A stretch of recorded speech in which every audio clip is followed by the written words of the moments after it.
नमस्कार बच्चों। आज हम कक्षा 11 पाठ्य पुस्तक आरोह भाग 1 से गद्य भाग के पाठ 2 मियाँ नसीरुद्दीन का पाठन करेंगे। मियाँ नसीरुद्दीन पाठ की लेखिका हैं कृष्णा सोबती जी।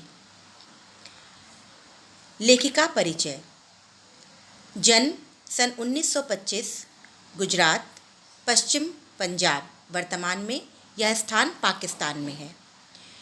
कृष्णा सोबती जी की प्रमुख रचनाएं हैं जिंदगी नामा, दिलो दानिश, ए लड़की, समय सरगम, हम हशमत, शब्दों के आलोक में आदि शब्दचित्र संस्मरण और उपन्यास इनकी रचनाओं का अंश हैं।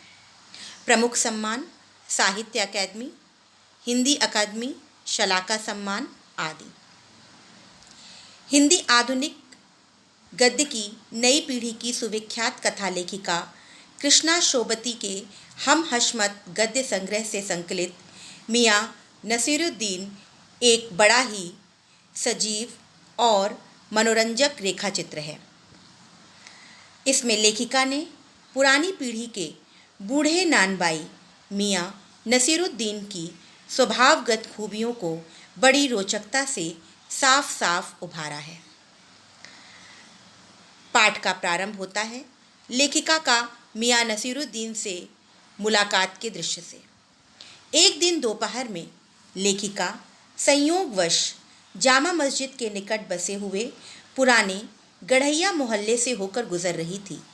एक अंधेरी सी साधारण दुकान पर ढेर सारा आटा सनते देख कुछ जानने का मन हुआ। पता चला कि वह 56 किस्म की रोटियां बनाने के उस्ताद मियाँ नसीरुद्दीन नानबाई की दुकान थी। मियाँ अंदर ही बैठे बीड़ी के दम ले रहे थे। उनके चेहरे पर गहरे अनुभव की झलक थी और आंखों में चुस्ती और चतुराई चमक रही थी।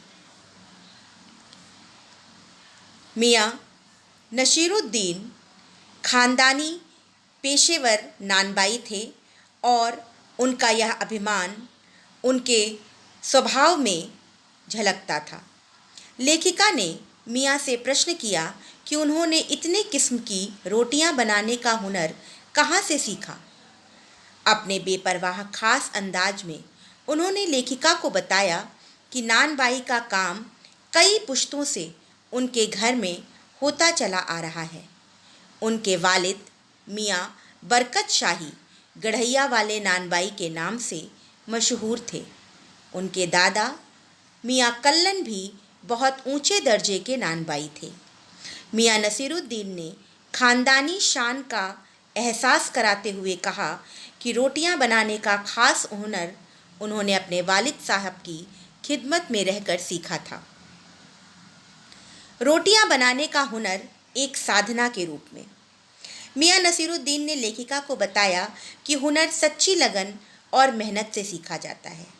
जैसे पढ़ाई में अलिफ से शुरू होकर आगे बढ़ा जाता है, अर्थात जैसे हम वर्णमाला सीखते हैं, फिर शब्द सीखते हैं और फिर वाक्य पर पहुंचते हैं, इसी प्रकार कच्ची पक्की से होते हुए ऊंची जमातों में पहुंचा जाता है। कहने का अर्थ कि जैसे हम प्री प्राइमरी शाखा, प्राइमरी शाखा, माध्यमिक शाखा से गुजरते हुए उच्च कक्षाओं की ओर बढ़ते हैं, वैसे ही हुनर सीखने के लिए उससे जुड़े हुए छोटे छोटे काम स्वयं करने पड़ते हैं। छोटे काम से फिर बड़े काम की तरफ बढ़ा जाता है। मियाँ नसीरुद्दीन ने अपनी बात स्पष्ट करते हुए कहा कि उन्होंने भट्ठी बनाने, भट्ठी में आँच देने और बर्तन धोने तक के छोटे छोटे काम अपने हाथ से करके रोटी बनाने का इल्म सीखा था। दुकान पर भी वह सीधे आकर नहीं जम बैठे थे। दुकानदारी और गाहकी का सीधा अनुभव पाने के लिए उन्होंने मुद्दत तक खोमचा भी लगाया था। खोमचा अर्थात गली गली उन्होंने रोटियां बेचने का काम किया था। खानदानी बड़प्पन की भावना।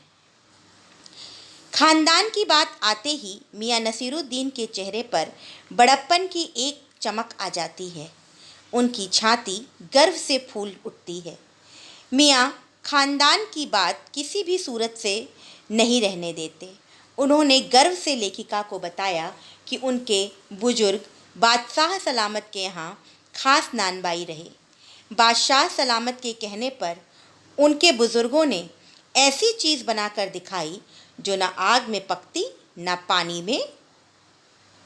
बादशाह सलामत का नाम या फिर उस खास चीज़ का नाम मियाँ नसीरुद्दीन सभी को बताना ज़रूरी नहीं समझते। शायद उन्हें खुद भी नहीं पता, लेकिन अपनी शान को ऊपर रखने के लिए वह अपने ख़ानदान पर घटती हुई एक कहावत कहा करते हैं कि खानदानी नानबाई कुएं में भी रोटी पका सकता है।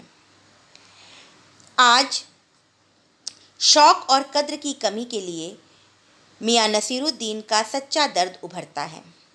लेखिका ने भट्ठी पर पकने वाले रोटियों की किस्में जानने की इच्छा प्रकट की, पर अजीब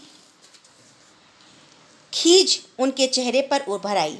उन्होंने तुनक कर चंद रोटियों के नाम फटाफट गिना डाले, जैसे उसमें बाकरखानी, शीरमाल, ताफ्तान, बेसनी, खमीरी, रुमाली, गाव, दीदा, गाज़ेबान, तुनकी। फिर तेवर चढ़ाकर घूर कर कहा कि तुनकी पापड़ से भी ज़्यादा महीन होती है। इस प्रकार उन्होंने कहते कहते पिछले ज़माने की याद करने लग गए। उनका दर्द सच्चा था। पहले के ज़माने में लोग खाने पकाने का शौक़ रखते थे, लेकिन अब न खाने पकाने का शौक़ है और न चीज़ों की कद्र। आज के ज़माने में तो केवल लोग तुरंत पकाकर खाने में अर्थात फास्ट फूड जैसे व्यंजनों में अपनी रुचि अधिक जमाने लगे हैं। पूरी कहानी के अंतर्गत लेखिका ने सर्वप्रथम समाज से कम होते जा रहे स्व व्यवसायों की ओर ध्यान केंद्रित किया है। ऐसे व्यवसाय जो खानदानी व्यवसाय रहे हैं, लेकिन समय की मार ने इन व्यवसायों को कहीं ना कहीं बहुत दूर कर दिया है। अब लोग अपने पुरखों से चले आ रहे काम के साथ उचित व्यवहार नहीं रखते, क्योंकि आधुनिकता के इस समय में लोगों ने नई नई चीज़ों की तरफ अपना रुख कर लिया है। दूसरी बात इस पाठ में यह समझ में आई कि लेखिका ने नसीरुद्दीन के माध्यम से इस ओर भी जोर दिया है कि अब आज के समय में काम सीखने वाले, शागिर्दी करने वाले लोगों को अपना गुरु मानकर, उनको उस्ताद मानकर उनके साथ एक गुरु और शिष्य का व्यवहार करने वाली यह परंपरा समाप्त होने की ओर है। अब लोग इल्म की ओर ध्यान नहीं देते, बल्कि अधिक से अधिक धन कमाने की ओर उनका नज़रिया बढ़ रहा है। इसी के साथ उन्होंने एक और बात पर जोर दिया कि आज के समय में अब शौक़ जैसी चीज़ समाप्त हो गई है। लोगों के शौक़ अब खाने पकाने में नहीं रहे, बल्कि फास्ट फूड ने इसका स्थान ले लिया है। अब तुरंत का तुरंत खाने बनाने, पकाने और मंगाने में लोग विश्वास रखने लगे हैं। इसलिए न पहले जैसे लोग रहे, न वैसे कारीगर। पाठ के माध्यम से लेखिका ने वर्तमान समय में घटती कई समस्याओं की ओर, कई पहलुओं की ओर हमारा ध्यान खींचा है। धन्यवाद।